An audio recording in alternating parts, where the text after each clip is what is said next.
Hello students, welcome to this class 10th chapter 5 in the science textbook, periodic classification of elements. The reason why I am taking this chapter initially right now, जो लोग अभी देख रहे हैं, वो इसलिए कि ये चैप्टर बेस है. ये चैप्टर से आपको समझेगा कि कौन सा एलिमेंट मेटल है, कौन सा नॉन मेटल है, किसकी वैलेंसी कैसी है और क्यों है. ये सब बातें आपको बहुत अच्छे से ये चैप्टर के बाद में समझ में आएगी. तो आने वाले जो भी चैप्टर्स हैं वो आपको तब अच्छे से समझेंगे अगर ये आपको अच्छे से समझता है तो. ठीक है, सो शुरू करते हैं. Periodic classification of elements. इस पर्टिकुलर वीडियो में मैं बात करने वाला हूं classification of done by two people, एक डॉबर्नियर और एक न्यूलैंड्स. तो ये दो लोगों की क्लासिफिकेशन करेंगे, ये दो लोगों के थियरीज देखेंगे. उसके बाद वाले वीडियो में, वीडियो नंबर 2 में हम लोग बात करेंगे मेंडलीव की, उसको शायद 1-2 वीडियो लगेंगे. और उसके बाद जो present form of periodic table जो हम लोग देखते हैं उसके बारे में देखेंगे कि वो कैसे आया. तो वहां तक पहुंचने के लिए हमको हिस्ट्री समझना जरूरी है. वी शुड ऑलवेज नो हम लोग कहां से आए हैं. तो चलो शुरू करते हैं. अब इसमें से ऑब्वियसली आपको कुछ 9th स्टैंडर्ड की चीजें याद और रिकॉल करनी पड़ेगी. जैसे कि matter is made of atoms. आपको याद होगा मैटर क्या होता है. Something which occupy space and has some mass. तो हमने देखा था मैटर किस चीज से बना हुआ है. मैटर एटम से बना हुआ है. कंपाउंड्स जो एटम्स को मिला के कंपाउंड्स बनते हैं उससे बना हुआ है. और उन कंपाउंड्स, बहुत सारे कंपाउंड्स का जो मिक्सचर होता है उससे बना हुआ है मैटर. जैसे फॉर एग्जांपल मैं एटम से बना हूं, कंपाउंड से बना हूं और बहुत सारे मिक्सचर्स भी है. ठीक है, सो उस तरीके से ये पूरी दुनिया ही इस तरीके से बनी हुई है एटम वगैरह से. अब ये जो एटम्स हैं वो जो स्पेसिफिक टाइप ऑफ एटम्स होते हैं उसको हम लोग बोलते हैं एक एलिमेंट. एक एलिमेंट जैसे कि हाइड्रोजन, ऑक्सीजन, नाइट्रोजन, अलग अलग टाइप के एलिमेंट्स होते हैं. तो ये जो एलिमेंट्स हैं ये आज तक जो हमको मिले हैं, जितने हमको आज तक जिनकी डिस्कवरी हुई है, जिनका इन्वेंशन भी हुआ है, वो है 118 elements have been found out till now. तो 118 एलिमेंट्स का मतलब है कि 118 यूनिक टाइप ऑफ एटम्स होंगे. मतलब ये कि हाइड्रोजन का एटम ऑक्सीजन के एटम से टोटली अलग होगा. ये 9th स्टैंडर्ड में आपने पढ़ा था, शायद डाल्टन की थियरी में आपने पढ़ा था कि डाल्टन ने बोला था कि हर टाइप के एटम, हर टाइप के एलिमेंट दूसरे एलिमेंट से, दूसरे एटम से अलग होता है. तो 118 elements have been found out till now. अब ये जो 118 एलिमेंट्स हैं, आपको तो आपने आज तक जो केमिस्ट्री देखी है, बहुत सारे रिएक्शंस होते हैं. जैसे कॉपर सल्फेट का रिएक्शन हो रहा है जिंक के साथ, एटसेट्रा एटसेट्रा, बहुत सारे रिएक्शंस. हाइड्रोजन का हो रहा है ऑक्सीजन के साथ तो वाटर बन रहा है. So all those reactions are so many in a chemistry text book, या फिर इस दुनिया में इतने सारे रिएक्शंस हो रहे हैं कि वो सारे रिएक्शंस को बिना ऑर्डर के, बिना लॉजिक के अगर हम लोग बस रैंडमली लिख दें बुक में और याद करो ऐसा बोले तो हमको बहुत मुश्किल होगी याद करने में भी और किसी को समझाने में भी, किसी को सिखाने में भी, और एक प्रेडिक्शन करने में भी कि अब इस एलिमेंट के साथ क्या होगा. Because we don't know, there is no order. For example अगर आप एक मेडिकल स्टोर में जाते हो तो वहां पर आपने देखा होगा सब अल्फाबेटिक ऑर्डर में दवाइयाँ अरेंज होती है. तो अगर आप उसको बोलते हो कि मुझे कोई पर्टिकुलर दवाई चाहिए जिसका नाम सी से शुरू होता है, कॉम्बिफ्लैम चाहिए, तो वो उसके लिए सी सेक्शन में जाता है. सी जहां पर उसका अल्फाबेट लिखा हुआ है वो ड्रॉअर खोलता है और वहां पर उसको कॉम्बिफ्लैम मिल जाता है. तो इसका मतलब ये कि अरेंजमेंट या फिर क्लासिफिकेशन बहुत जरूरी है. नहीं तो हमारी दुनिया बहुत मुश्किल हो जाएगी, हमको कुछ समझ में ही नहीं आएगा. Right, so order is necessary. इसीलिए there were attempts to classify earlier, बहुत पहले, 150 साल पहले से या 200 साल पहले से कुछ ना कुछ क्लासिफाई करने की कोशिश हो रही है कि मैं कुछ एलिमेंट्स को एक पर्टिकुलर ग्रुप में डाल सकता हूं. क्या ये 3 या 4 या 10 एलिमेंट्स एक जैसे हैं क्या इनकी प्रॉपर्टीज एक जैसी है क्या, और अगर एक जैसी है तो मैं उनको एक पर्टिकुलर ग्रुप में डाल देता हूं. राइट, सो उन लोगों ने अपना काम आसान करने के लिए, टीचिंग या किसी को समझाना है उसके लिए आसान करने के लिए काम, उन्होंने क्लासिफाई करना स्टार्ट किया. सो हमको क्लासिफाई क्यों करना है, जिससे हमको हर चीज रैंडमली याद ना रखनी पड़े. हमको समझ जाए कि अगर लिथियम ऐसे बिहेव करता है तो सोडियम भी ऐसे बिहेव करेगा, तो पोटेशियम भी ऐसे बिहेव करेगा. ये हमको याद रखने की जरूरत ना पड़े, हमको एक अरेंजमेंट देख के सब समझ जाए. ठीक है, सो इसलिए ये अटेम्प्ट्स लोग कर रहे थे. अर्लियर क्लासिफिकेशन लोगों ने आपने सुना भी है और अभी भी हम यूज करते हैं वो क्लासिफिकेशन, बट वो बहुत ही ब्रॉड क्लासिफिकेशन है मेटल्स एंड नॉन मेटल्स का।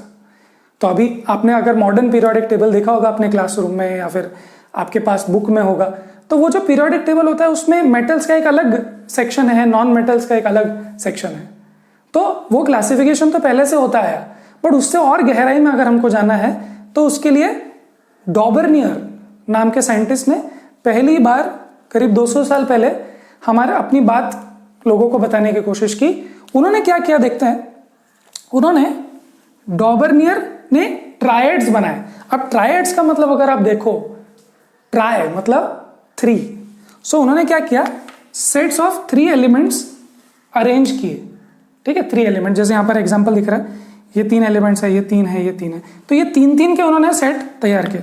So this is like 1 set, this is another set, this is another set, ये 3 सेट्स, सो 3 एलिमेंट्स का एक सेट उन्होंने तैयार किया। और कैसे अरेंज किया उसको, in the increasing order of atomic mass. ये बहुत इंपॉर्टेंट चीज है, बहुत इंपॉर्टेंट है। उन्होंने किस ऑर्डर में अरेंज किया, इंक्रीजिंग ऑर्डर में, बट किसके इंक्रीजिंग ऑर्डर में, एटॉमिक मास। ओके, उसका वजन, मोल कंसेप्ट वगैरह आपने पढ़ा हुआ है। तो एटॉमिक मास नंबर नहीं, या एटॉमिक नंबर नहीं। रिमेंबर, तब तक प्रोटॉन या इलेक्ट्रॉन या न्यूट्रॉन किसी की खोज नहीं हुई है, 1817 की बात है। तो तब सिर्फ एटॉमिक मास, मतलब जो उनको मास मिलता था particular law of conservation of mass वगैरह, जो लॉज लगाने के बाद जो उनको एटॉमिक मास से समझ में आते थे, वो उन्होंने उस ऑर्डर में अरेंज किए। ठीक, so let's take an example, और उन्होंने क्या किया और उससे क्या फायदा हुआ वो भी देखते हैं। So let's consider that there are 3 elements x, y and z।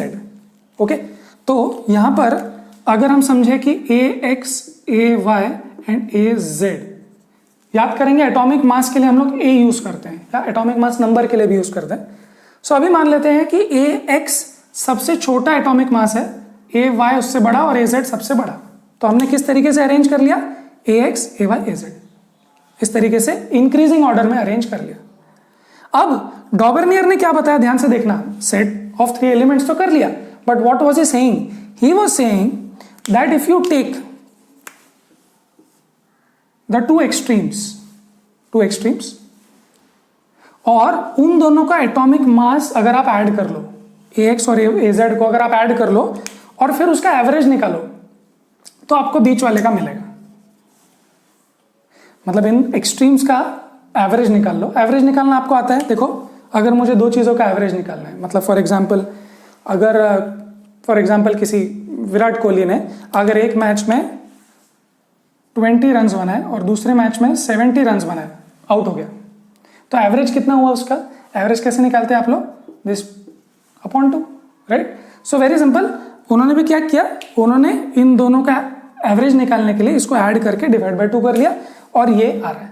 सो उन्होंने ये ऑब्जर्व किया कि अगर मैं ऐसे अरेंज करता हूं और ये प्रोसीजर करता हूं, ये मीन निकालने का, एवरेज निकालने का प्रोसीजर करता हूं, तो मुझे ये मिल रहा है एग्जैक्टली जो मुझे, मतलब ये कैलकुलेशन से जो मिल रहा है वही मुझे एक्सपेरिमेंट से भी मिल रहा है। So let's take an example, यहां पर लिथियम, सोडियम और पोटेशियम का। तो यहां पर अगर आपको याद हो या आपको पता हो तो लिथियम का एटॉमिक मास करीब 6.9 बताते हैं, राइट। मास 6.9 में हो सकता है बिकॉज एवरेज लेते हैं, राइट। सोडियम का 23 बताते हैं और इसका 39 बताते हैं।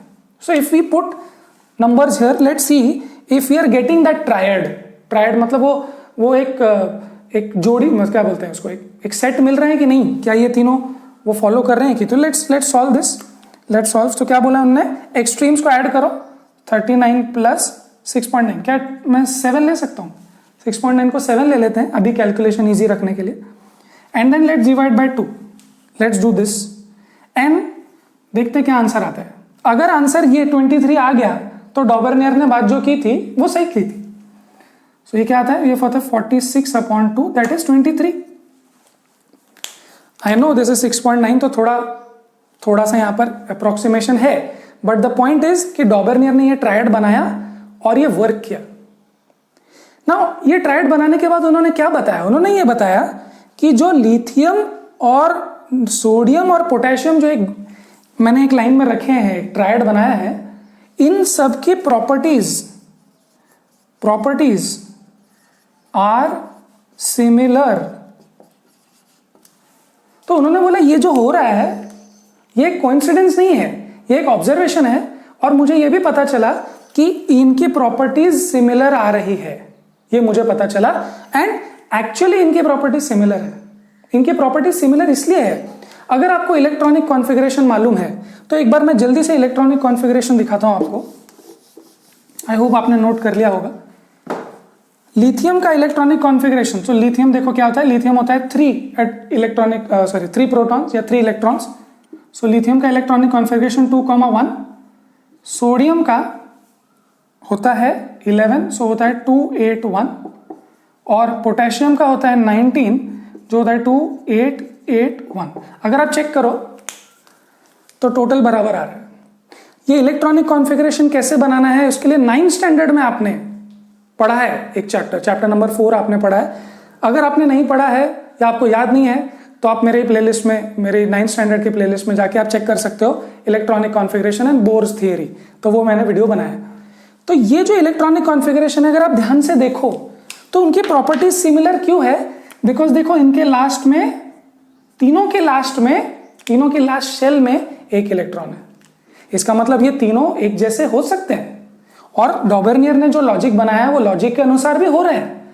सो डॉबर्नियर ने जो बात की वो ठीक थी, अच्छी बात थी, उनका वो मैच हो गया। सिमिलरली उन्होंने और 2 ट्रायड्स भी बनाए, जैसे कि ये वाला, और अगर आप देखो तो ये भी ठीक ही बताया उन्होंने, और ये भी एक ही जैसे हैं। अगर आप इनके भी देखो सो इनके लास्ट में भी 7 इलेक्ट्रॉन्स आते हैं जो हम बाद में भी देखने वाले हैं, but this group also made sense. So right now the point is to understand कि डॉबर्नियर ने ये लॉजिक बताया, वो कुछ चीजों पे वर्क किया, बट एक डीमेरिट ये भी था उनका कि बहुत सारे एलिमेंट्स जो उनके टाइम पे डिस्कवर हो भी गए थे उस पर वो ये लॉजिक अप्लाई नहीं कर पाए। तो बिकॉज ये लॉजिक बहुत जगह पे या हर जगह पे नहीं चला, उनका ये थ्योरी फेल हो गया। बट इंपॉर्टेंट ये है समझना कि डॉबर्नियर ने एटलीस्ट अटेम्प्ट किया कि कुछ ऑर्डर हो। See if somebody tries to arrange something properly, even if he और शी फेल्स, इट्स फाइन, तो हम लोग उसको कंसिडर करेंगे कि हाँ इसने ट्राई किया। तो इन्होंने ट्राई किया, बहुत सक्सेसफुल नहीं हुआ, बट देन इसके बाद में एक और साइंटिस्ट आए, न्यूलैंड्स। वो न्यूलैंड्स ने जब इसी तरीके से उन्होंने कुछ करने का स्टार्ट किया, तब भी देखेंगे नेक्स्ट कि न्यूलैंड ने क्या बताया और न्यूलैंड की कितनी सक्सेस थी और कितना फेलियर था, वो भी हम लोग देखते हैं। तो मैं अभी इसको हटा देता हूँ और इसके बाद में न्यूलैंड्स के बारे में लिखते हैं। हाँ, तो अभी हम लोग बात करने वाले हैं न्यूलैंड्स लॉ ऑफ ऑक्टेव्स पे। इसके पहले हमने बात की थी डॉबर्नियर्स ट्रायड्स की, जो कि फेल कैसे हुआ वो भी हमने देखा। उसके बाद न्यूलैंड ने कुछ कोशिश की। न्यूलैंड ने किस ईयर में, ओके न्यू ईयर नहीं बताया है, बट न्यूलैंड्स ने एक ऑक्टेव का कंसेप्ट सोचा। उन्होंने क्या किया, उन्होंने 56 एलिमेंट्स को starting from hydrogen increasing order of atomic mass में लगाया।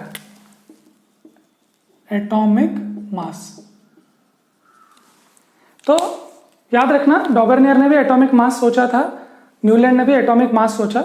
उन्होंने फर्स्ट 56 एलिमेंट जो उनको पता थे उस जमाने में, उनको ऐसे अरेंज किया और उन्होंने म्यूजिक का रिलेशन यहां पर लगाया। उन्होंने बोला कि जैसे सा रे गा मा प ध नी सा, तो जैसे कि 1 2 3 4 5 6 7, 7th नोट के बाद नी सा, फिर से आता है सा।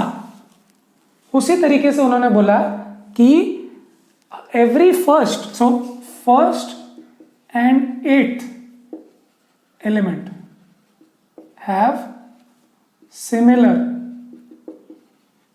प्रॉपर्टीज।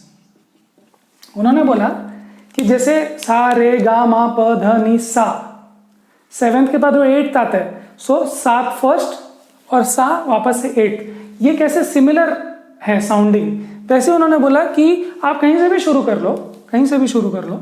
लेट्स स्टार्ट फ्रॉम से लिथियम, लिथियम से शुरू करते हैं और इसको बोलते हैं 1 2 3 4 5 6 7 8।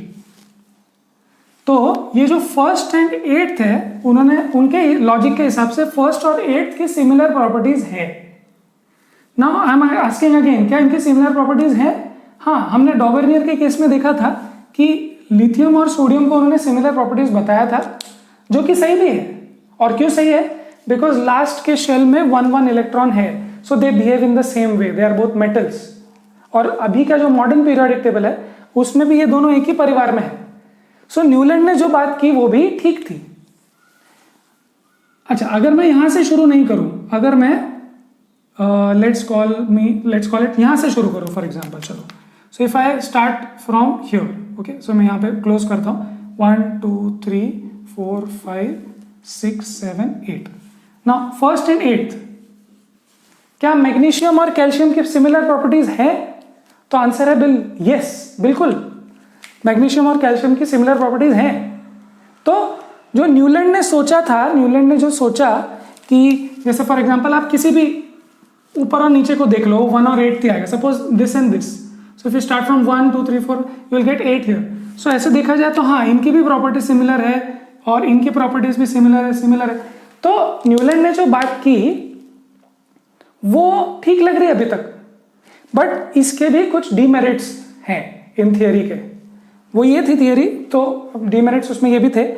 तो हम देखते हैं, पहला ये कि applicable only for lighter element still calcium. See, Newland की थियरी अगर परफेक्ट होती तो हमको उसके आगे जाना ही नहीं पड़ता, बट वी नो कि हम उससे आगे बहुत जा चुके हैं। अभी पीरियोडिक टेबल आ चुका है जो बिल्कुल ऐसा नहीं दिखता। सो क्या डीमेरिट था? पहला कि उनकी जो थियरी थी वो एप्लीकेबल सिर्फ कैल्शियम तक ही हुई, सिर्फ। तो बेसिकली अगर मैं इसके आगे जाऊं, क्रोमियम, टाइटेनियम वगैरह, सो ये बिल्कुल भी बोरॉन के जैसा है ही नहीं क्रोमियम, तो ये बात आगे चली नहीं उनकी। तो ये this was the first demerit. आपको याद रखना है कैल्शियम तक ही काम आता है, लाइटर एलिमेंट्स तक ही काम आता है, उसके बाद हेवियर एलिमेंट्स में रुबिडियम, ब्रोमीन वगैरह में काम नहीं आता। अच्छा, नेक्स्ट उन्होंने बोला, अज्यूम, उन्होंने क्या किया कि no more elements will be discovered. उन्होंने बोला कि जो 56 एलिमेंट्स थे, उन्होंने 56 एलिमेंट्स को अरेंज किया था, उनके टाइम पे उतना ही पता थे। तो उन्होंने बोला कि और कोई एलिमेंट्स डिस्कवर होंगे ही नहीं, बट हुआ ही है कि डेफिनेटली हमको पता है 118 एलिमेंट्स डिस्कवर हुए हैं।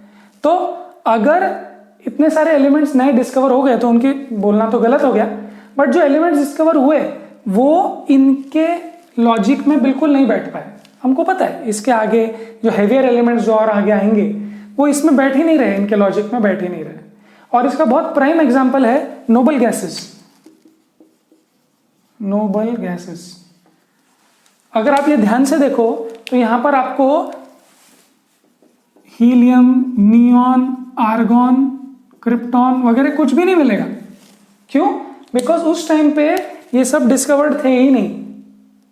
तो अगर डिस्कवर्ड नहीं थे और जब डिस्कवर हुए तो क्या हम लोग ये लॉजिक यहां पर लगा सकते, क्या ये हम इंसर्ट कर सकते हैं इनके टेबल में? तो हम सोच रहे कहां इंसर्ट करें। अगर हम कुछ इंसर्ट कर देंगे कहीं, जैसे फॉर एग्जांपल हीलियम यहां आना चाहिए, तो अगर मैं हीलियम को यहां डाल दूं तो ये पूरा नंबर ही गड़बड़ हो जाएगा, सब काउंट ही गड़बड़ हो जाएगा। तो इसका मतलब ये कि नए एलिमेंट्स आते हैं तो कहां? तो बेसिकली उसका आंसर भी उनके पास नहीं था। उन्होंने और एक गलती की, एक और प्रॉब्लम हो गया कि put 2 unlike elements in the same column, same note. तो मैं इसको नोट बोल देता हूं, सेम कॉलम या सेम नोट या सेम सुर, है ना, सेम सुर, जैसे कि सा, ठीक है। वेस्टर्न म्यूजिक में डो, रे, मी, फा, सो ऐसे अलग होते हैं, अपने सारे गामा है। तो उन्होंने 2 अनलाइक एलिमेंट्स को सेम कॉलम में डाल दिया। अभी देखो, लिथियम, सोडियम, पोटेशियम, ये सेम टाइप के हैं, ठीक है, बट क्या कॉपर उनके जैसा है? तो हम बोलेंगे नहीं, कॉपर उसके जैसा नहीं है। रुबिडियम है बट कॉपर नहीं है। और एक चीज देखो, फ्लोरीन, क्लोरीन, ब्रोमीन, ये एक परिवार में आते हैं, ये एक जैसे हैं, बट क्या कोबाल्ट और निकल भी उनके जैसे है? नहीं, बिल्कुल भी नहीं। कोबाल्ट और निकल मेटल्स है और फ्लोरीन, क्लोरीन और ब्रोमीन तो नॉन मेटल्स है, ये हमको पता है, ये आपको भी पता होगा। तो इसके लिए ये वाली उनका डिमेरिट था कि उन्होंने गलत कॉलम में डाल दिया। और एक और फिर लास्ट का जो आता है वो कि कोबाल्ट और निकल, आपको तो पता है कोबाल्ट निकल कैसे मेटल्स हैं, आयन भी उन्हीं के बाजू में आता है। बट आयन देखो, आयन ये रहा, आयन के बाजू में कोबाल्ट और निकल आ रहा है, बट ये वाला जो बाजू में होता है उसमें प्रॉपर्टीज मैच नहीं होते। कैसे होंगे? प्रॉपर्टीज तो यहाँ मैच हो रहे हैं ना एक सुर में, बट अगर आप सुर चेंज कर दो तो प्रॉपर्टी चेंज हो जाती है। बट यहाँ पे जो सुर है और ये वाला जो सुर है, ये सुर अलग हो भी गए तो भी ये एलिमेंट्स तो सेम है, मतलब एक जैसे हैं, सेम प्रॉपर्टीज वाले हैं ऑलमोस्ट। तो these 1, 2 and 3 should not be away, ये एक ही कॉलम में आने चाहिए। तो ये एक उनसे गलती हो गई। तो ये थे न्यूलैंड के पोस्टुलेट्स और हमने डॉबर्नियर के भी देखे। अब कुछ क्वेश्चंस कर लेते हैं जो बिल्कुल थियोरेटिकली क्वेश्चंस हैं। सो सबसे पहले क्वेश्चन नंबर 2 कर लेते हैं जो डॉबर्नियर था। सो उन्होंने पूछा what are the limitations of Dobereiner triads. तो डॉबर्नियर स्ट्राइड्स का लिमिटेशन क्या है कि उनमें से 3 ही बहुत ही कम ट्राइड्स बनाए, तो उससे क्लासिफिकेशन हमारा पूरा तो हो नहीं सकता। तो दैट वाज 1। सेकेंड जो फर्स्ट क्वेश्चन आने वाला है यहाँ पे वो ये है कि did Dobereiner triads also exist in Newlands octaves. Dobereiner triad Newland के ऑक्टेव में मिलता है क्या? तो हम बोलेंगे हाँ, एक मिलता है। डॉबर्नियर के 3 ट्राइड्स थे, उसमें से एक ट्राइड हमको यहां मिल रहा है, देखो ये वाला,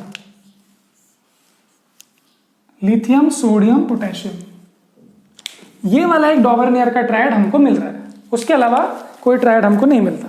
सो क्वेश्चन नंबर 1 भी यही था, बहुत simple. And let's do question number 3। They are saying what are the limitations of Newlands law of octaves. तो ये सारे लिमिटेशंस हैं, तो मैं फिर से बताऊंगा। चलो एक बार जल्दी से बता देते हैं। सिर्फ कैल्शियम तक ही अप्लाई हो पाए लाइटर एलिमेंट्स में।